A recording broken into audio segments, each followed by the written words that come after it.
खरं तर मी आज व्यासपीठावर बसण्यासाठी किंवा बोलण्यासाठी आलो नव्हतो. माझ्यावरती जे पुस्तक लिहिलं आहे आणि त्याचं उद्घाटन विमोचन ज्यांच्या हस्ते होणार होतं त्यांचे विचार ऐकण्यासाठी आलो होतो. परंतु आपल्या हात अग्राखातर फक्त बोलताय म्हणून मला बोलता येणार नाही, कारण हा क्षण माझ्यासाठी अत्यंत मोठा आहे. शब्दात मला भावना व्यक्त करता येणार नाहीत. मी ते पुस्तक वाचलेलं नाही, आत्ता मला भेटलं त्याच्यामुळे मी वाचेल.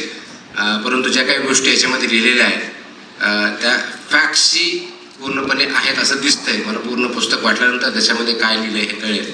तथापि आपण सर्वजण इथं या कार्यक्रमासाठी आलात ते मनापासून मी आणि असं काहीही नाही आहे.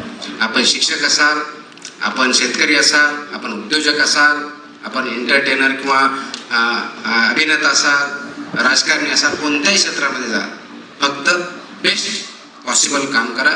आणि ज्यावेळेस मी बेस्ट पॉसिबल म्हणतो त्यावेळेस सर्वात महत्त्वाचा माझ्या दृष्टिकोनातून जर कोणता भाग असेल तर तो नैतिक या दृष्टिकोनातून उत्तम राहील.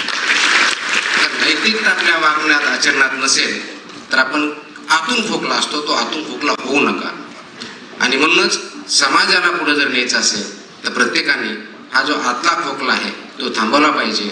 आणि जे जे समाजामध्ये चांगलं घडतंय त्यासाठी एकत्र येऊन आपण पुढे जाऊया एवढी अपेक्षा करतो. नमस्कार.